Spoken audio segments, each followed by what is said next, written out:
제목으로 목사님께서 말씀 선포해 주시겠습니다. 자, 우리 같이 한 번 더 하겠습니다. 은혜로 남은 자. 우리가 선교 현장인 아프리카 우간다를 가서 본 현실은 우리 입장에서 보면 참혹할 정도였습니다. 제가 60대인데 내가 태어나서 서너 살 때 기억들이 다 있거든요. 그때보다 몇 배나 더 못 살고 있는 나라가 그 나라였습니다. 흙을 많으니 흙백돌을 구워서 이렇게 둥글게 만들고 그는 개미떼가 말로 닿을 수가 없습니다. 나무도 다 갉아 먹어버리고 또 흙백돌에 구멍을 다 뚫어버려요.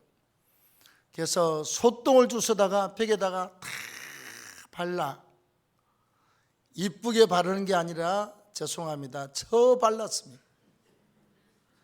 그래서 이 둥근 흙백돌 집이요, 색깔이 그래요. 노리끼리 한 게 아니라 바리끼리 하니 하여튼 특이합니다. 그 안에 이렇게 나무를 해서 침대처럼 만들어서 잠을 자고, 그 다음에 그 앞에 또 옆에 갔더니 조금 딱 둘레가 요만해요.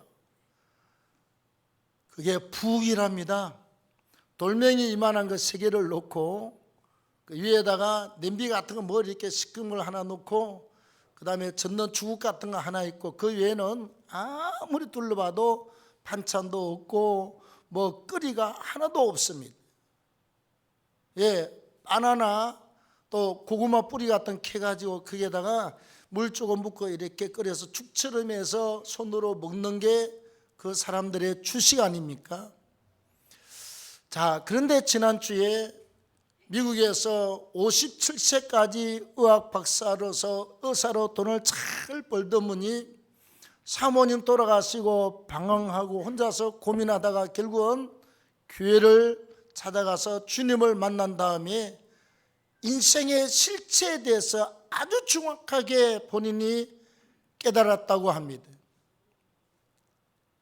그분의 말씀대로 하면 먹고 배설하고 다음에 먹고 싸고 먹고 싸고 자고 먹고 싸고 자다 하다가 죽는 게 인생이다. 예수가 없으면 정말 절망이고 아무런 소망이 없고, 그 다음에 아내를 보내고 나서 이렇게 돈이 많이 있고 이렇게 엄청난데 뭐 하다 죽을 것이냐, 어떻게 살 것이냐. 주님을 만나고 나니까 선교가 제1의 인생의 가치고 영혼 구령이 최고의 목적이 되었습니다. 그래서 딱 정리해가지고 아프리카 와서 다른 나라에서 10년을 하고 우간다에 들어와서 다시 병원을 차려서 한국 의사 4명을 두고 본인은 차도 없어요. 7개 학교 2,000명의 학생들한테 매월 한국 돈으로 3천만 원을 풀어서 장학금을 2,000명한테 매달 지불을 하고 있습니다. 그러니까 학생들한테 거의 등록금을 안 받고 우리 선교에서 지은 학교에서 공부를 시켜주는 것입니다. 할렐루야. 의학 박사입니다. 목사고 선교사인데, 제가 더 충격적인 이야기는 점심 먹고 이제 시장으로 이렇게 쭉 둘이서 이제 나가서 이야기하면서 들었습니다. 아니, 혼자서 적적하신데 제가 그래요. 어디 나이 많은 군사님 한 분 좀 고르시지요. 아니, 우리 교회는 아니고. 그랬더니 나는 양자 아들 2를 입양했습니다. 우간다 아이들. 근데 부모님이 없어. 부모님이 어디로 갔는지 돌아가셨는지 그 아이들은 몰라 아예. 그 아이를 데려다가 84살 먹는 노인이 아침에 다 밥 해서 먹이고 한국처럼 전부 옷 빨래해서 다 입히고 그 다음에 아침에 둘이서 손잡고 약 4, 5km 1시간 거리 아닙니까? 1시간을 갖다 둘이서 이렇게 셋이서 손잡고 걸어가서 학교 정문까지 보내주고 다시 본인이 걸어오는데 그분이 돈이 없습니까? 뭐가 없습니까? 차를 일부러 안 사. 왜? 걸어 다니고 운동하려고. 이제 초등학교 5학년 아마 4학년 그 정도 되나 봐. 지금 이 애들이 12살 정도 되면 앞으로 15년 있어야 결혼하고 손주를 볼 것 아닙니까? 84 플러스 15하면 99세가 됩니다. 앞으로 한 15년은 사셔야 손주를 보겠습니다. 100살까지 꼭 사십시오. 그랬더니 그랬으면 얼마나 좋겠습니까? 근데 그 노인 목사님이요. 내가 이렇게 이야기를 하다 허벅지를 보니까 허벅지가 그냥 노인처럼 푹 퍼져 있는 허벅지가 아니라 단단해요. 만지는 못 봤습니다만 목사님 뭔 허벅지가 이렇게 튼튼하세요? 그랬더니 매일 왕복 2시간을 갔다가 착같이 비가 오나 뭐 거기는 비도 눈도 잘 없지만 비가 오나 눈이 오나 사시사철을 걸어 다닌다는 거예요. 그래서 제가 그랬습니다. 그 못 사는 우간다에서 이렇게 정말 하늘 같은 목사님을 만나고 의학 박사를 만나고 선교사님을 만나서 그 선교사님의 선택을 받아서 이방이 된 아들들은 얼마나 불행 중 다행일까? 저 아이들은 얼마나 복덩이일까? 그런 사람은 그 우간다 전체에서도 서너 명 나올까 말까 하잖아요. 그런 아버지를 만날 수 있는 건 그건 기적입니다, 여러분. 목사님도 그래. 그 아이들 입장에서는 기적 중에 기적입니다. 그랬습니다. 근데 여러분, 우리가 잘 기억하십시오. 그 아이는 정말 행운하고 정말 목사님과 의사와 선교사의 선택을 받은 양아버지의 아들들이 됐습니다. 복 있는 자들이죠. 이 땅에서 여러분 세상에 권력을 잡고 있는 자녀가 되어도 세상 사람들은 복이 있다고 그래요. 세상의 부귀영화를 다 누리는 사람의 자녀로 태어나도 그 사람 복이 있다고 그래요. 세상 사람들은 그 권력 앞에 얼마나 순응하려고 하는지 모릅니다. 옛날 어느 대통령, 막 대단한 대통령이 딸을 갖다가 고등학교 보냈을 때 그 교장 선생님이 세상을 살다 보면 뭐 이제 처세술이 있잖아요. 학교 정문에 청와대 경호원들이 와서 있고 공부가 끝나고 학생이 나가서 차를 타고 출발을 할 시간이 딱 되면 교회 그 정문 행관에 나와서 앞에 차 가는 데를 보고 이렇게 절을 했답니다. 공손하님. 그 애가 3년을 학교 다니면서 경호원들로부터서 보고를 받았습니다. 그 교장이 진짜 된 사람이다. 그래서 아마 서울시 장학상가 뭔가 껑충 승진을 해가지고 좋은 자리에 갔다는 이야기를 들었습니다. 세상은 여러분 권력과 부귀영화를 가지면 최고의 가치로 여기지만 우리의 최고의 가치는 오직 예수입니다. 우리의 최고의 가치는 하늘나라에 있습니다. 땅에 있는 게 아니에요. 우리가 예수 없이 대단한 권력과 부귀영화를 누리고 있는 사람보다 우리가 어렵게 살고 또는 힘들고 삶의 고통이 있어도 하나님의 자녀로 선택된 저와 여러분들이 훨씬 더 기적의 주인공이고 복 있는 사람이고 선택받은 축복의 사람들인 줄로 믿습니다. 자, 이 선택받은 사람들을 오늘 성경은 말하기를 은혜로 남은 자라고 표현을 하는데, 우리가 구원을 받고 하나님의 은혜 가운데 사는 사람이 끝까지 하나님 앞에서 영적으로 살아남는 자가 되려면 우리 몇 가지를 기억해야 됩니다. 첫째는 하나님은 선택한 자기 백성을 버리지 아니하신다. 이 믿음이 있어야 돼요.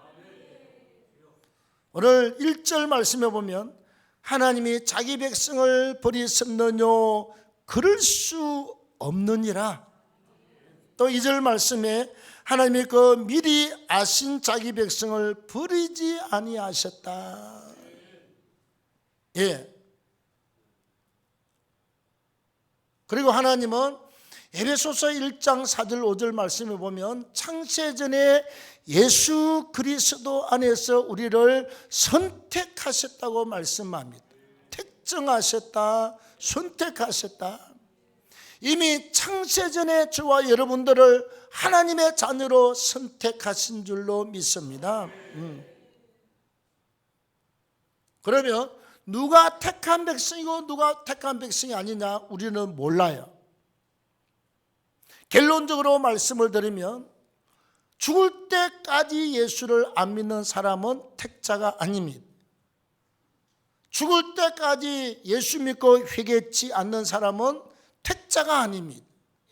그 사람은 죄송하지만 버림받은 자요, 선택을 받지 못한 자요, 유기된 자 그냥 버렸다 이 말이죠. 하나님은 자기 선택한 백성들은요 언젠가는 하나님이 우리 쉽게 합시다. 예, 낚싯밥에 탁 물리면 고기가 순순히 딸려오는 고기는 없습니다. 고기가 물속에서 그냥 발작을 합니다. 큰 고기는요 사람이 빨려 들어갈 만큼 대발작을 일으킵니다. 그러면 낚시 전문가들이 조금 풀어줬다가 바위 틈으로 기어 들어갈 만하면 또 그냥 낚아채고, 또 잡아당기다 또 풀어줬다가 이렇게 해서 고기가 힘 빠질 때까지 싸워서 나중에 어떤 고기는요 막 2시간 만에 끌어올렸다고 그래요. 고기가 힘 빠질 때까지. 하나님이 풀어줬다가 잡아당겼다가 풀어줬다가 잡아당겼다 하면서 우리를 훈련하시는 경우도 있고, 또 우리가 자꾸 세상을 좋아하고 또 이 세상 문화 쫓아가고 하나님 쪽으로 안 오면 하나님이 가끔은 매를 들어서 우리를 때립니다. 징계하십니다.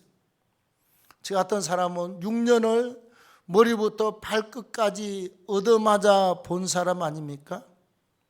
저는 그래요. 남한테 교회 가면 나는 6년 동안 세상으로 살다가 하나님 앞에 터지고 또 쥐어 터진 사람이 나라고 간증을 합니다. 남들은 뭘 그렇게 저렇게 멀쩡하게 생긴 목사가 터진다 그러지만 아니요, 난 어려서 부잣집에서 태어났습니다. 예, 머슴들이 우리가 필요하면 수종을 들어줬습니다. 아무도 쌀밥 구경을 못할 때 할아버지 옆에 앉아가지고 쌀밥을 얻어먹었습니다.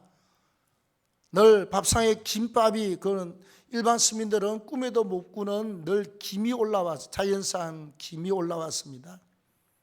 가끔씩 또 이만하게 손 이렇게 한 뼘 되는 큰 갈치를 또 누가 갖다 줘가지고 갈치가 상에 올라왔습니다.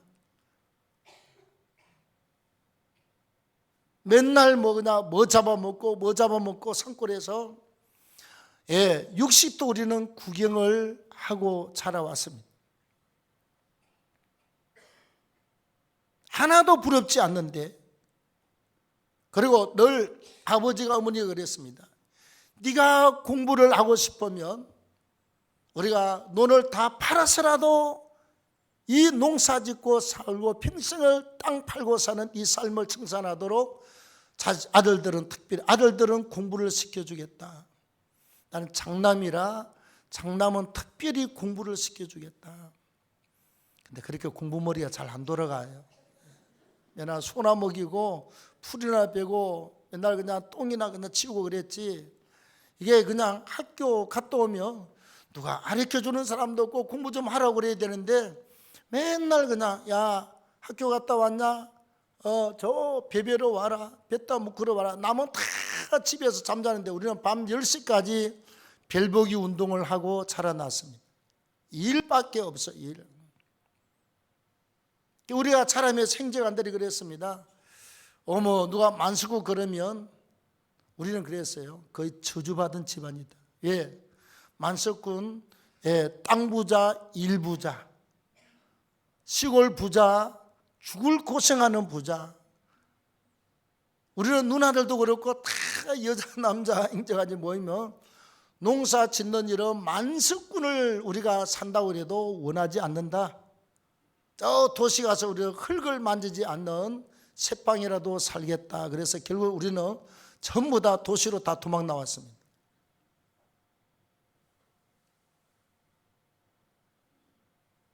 여러분, 하나님은 우리가 잘못하면 때론 징계도 하십니다. 예를 들어서 때리기도 하십니다. 자, 그리고 또 어떤 때는 하나님 막 축복의 때를 주어서 안겨다 주십니다. 이렇게 하면서 하나님의 약속은 내가 내 백성을 버리느냐 그럴 수 없느니라. 하나님의 그 미리 하신 자기 백성을 버리지 아니하신다. 그래서 우리가 연단을 받을 때도 징계를 받을 때도 또 하나님의 축복의 때 열어서 우리가 축복을 누리고 살 때도 하나님이 나를 자녀 삼으시고 나를 끌어가고 있음을 믿기를 축원합니다. 다음 두 번째로 선택받은 하나님의 백성들과 일꾼들은 가끔씩 박해나 핍박을 받을 수도 있음을 알고 사셔야 됩니다. 오늘 3절 말씀에 보면 엘리야가 이렇게 고백합니다. 시작. 주여 그들이 주의 선지자들을 죽였으면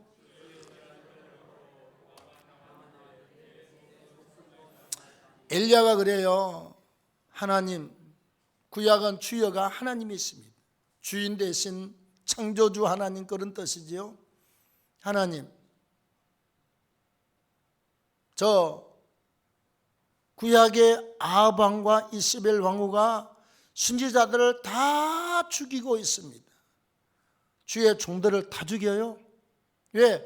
바른 예언을 하니까, 바알신을 섬기는 것을 반대하니까. 다음에 주의 제단들을 다 지금 같은 교회를 갖다 다 부숴버리고 다 흘려버렸습니다. 이제 나 혼자 남았습니다. 나도 죽이려고 내 목숨을 찾고 있습니다. 엘리야가 갈멜산에 올라가서 850대 1로 대결할 때도 엘리야 그래요. 백성들 보고 왜 너희가 중간에 못하느냐. 하나님께로 오든지 바른 때 가든지 둘 중에 분명히 해라. 근데 아합 왕이 있기 때문에 엘리야 쪽으로 오는 사람이 아무도 없어요. 어중중하니 그냥 그러고 서 있습니다. 여러분, 우리가 신앙생활 딱 하면 제일 먼저 부모가 신앙생활을 하면 자녀들이 반대합니다. 자녀가 신앙생활을 하면 부모 형제들이 반대합니다. 아내가 믿음을 가지고 들어가면 남편이 반대하고 남편이 믿음으로 들어가면 아내가 반대를 하는 경우들이 그건 뭐 공식입니다, 여러분. 없는 데가 없어요.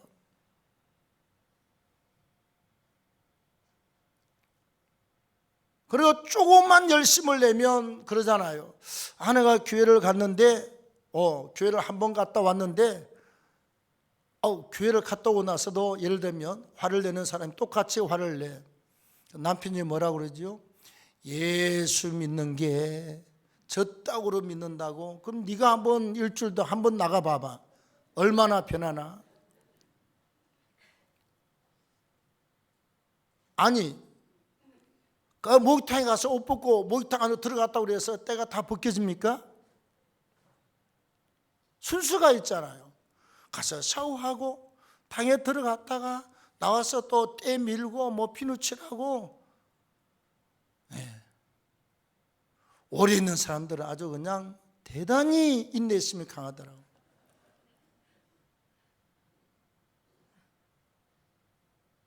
우리가 그냥 사고하고 나면 금방 나오는데 뭐 2시간씩 있는 사람도 있고, 아니 자기를 삶을 일이 있어요? 적당히 하고 나와야지. 그 모르는 남편이나 아내가 그런다니까. 교회 한두 번 갔다 왔는데 예수 믿는 것이 저렇게 한다고, 교회 다니는 저게 저렇게 한다고.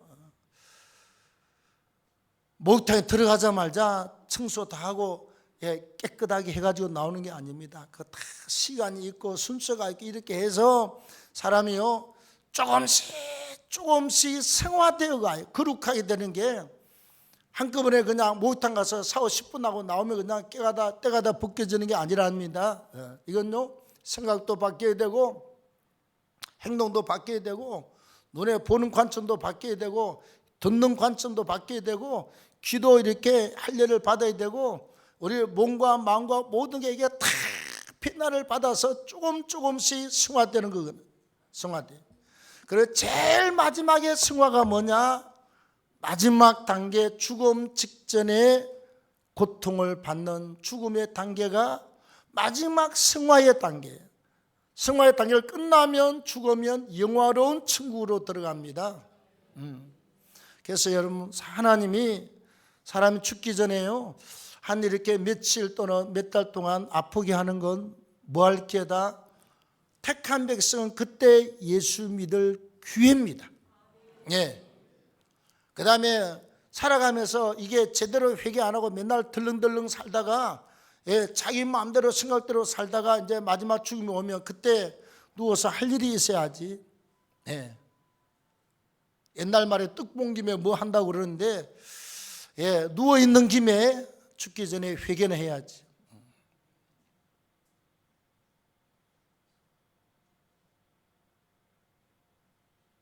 회개. 마지막 죽기 전에는 정말 처절하니 인생 전부를 통째를 들어서 회개를 해야 됩니다. 왜 우리가 살아가면서 늘 회개를 잘하고 살아야 되느냐? 중요한 건 언제 죽을지 알아. 하나님이 언제 불러갈지 알아. 나보고 오늘 저녁에 약한 목사 와라 그러면 아이고 하나님 택도 아닙니다. 못 갑니다. 소용없어요. 남녀노소 빈부귀추를 막론하고 하나님이 때가 되면 다 불러가 버립니다. 우리가 언제 하나님의 부르심을 받을지 모르기 때문에 항상 회개하고 자기를 거룩하고 깨끗하게 만들고 살아가야 될 줄로 믿습니다. 중요합니다, 여러분. 아주 중요한 일입니다. 그래서 새벽 기도를 통해서 인생의 하루의 길을 열고 문을 열고 저녁 기도를 통해서 인생의 하루의 일과를 다 정리하고 수고한 축복을 하늘 창고에 딱 정리고 열쇠를 딱 채워서 사단이 가져가지 못하도록, 세상이 가져가지 못하도록 우리가 창고에다가 딱 지작하는 게 저녁 기도회입니다. 낮에도 여러분 밥 먹고 가만 앉아 있으면 뭐해? 그냥 한 바퀴, 직장인들은 커피 한 잔 들고 도세요. 돌면서 낮 기도를 하시라니까. 돌면서 해요. 크게 안 해도 기도하고. 그래서 아침은 문을 열고 낮에는 속도를 내고 더 아주 그냥 페달을 밟고 저녁에 와서는 다 정리하고 회개하고 혹시 누가 알아 저녁에 자다가 갈지. 밤새 안녕이란 이야기가 우리의 삶 속에도 있습니다, 여러분. 제가요 죽기 전에 노인들을 복음 전에서 한 100여 명 보냈거든요. 죽기 예를 들면 만 열흘 전에, 2주 전에, 얼마 전에 복음을 전한 사람들이 약 100여 명의 노인들이 있습니다. 평생을 안 믿다가 예수 믿고 회개하고 다 천국으로 갔습니다. 할렐루야. 자, 그래서 우리의 삶에는 신앙생활 잘해도 박해받을 때가 있다. 그 다음 세 번째는 하나님의 택함 받은 백성은 끝까지 남은 자의 자리에 있어야 합니다. 오늘 4절에 보면 바알에게 무릎을 꿇지 아니한 자 7,000명을 남겨두었다라고 하나님이 엘리야에게 말씀을 합니다. 누구죠? 은혜로 남은 사람이에요. 하나님의 은혜에서 떠나지 않는 사람, 하나님의 은혜로 붙잡고 있는 사람, 하나님의 은혜 가운데 살기를 발버둥치고 믿음을 지킨 사람들은 주 안에 있는 자입니다. 환난이나 박해나 시험이나 고난이 와도 넉넉하게 이겨내고 주 안에 있는 사람이 은혜로 남은 자가 될 줄로 믿습니다. 우리는 은혜로 남기를 축원합니다. 꼭 끝까지 하나님이 숨겨둔 그루트의 뿌리들, 바알에게 무릎을 꿇지 아니한 7,000명의 자리에 있기를 축원합니다. 오늘은 제가 40분 넘어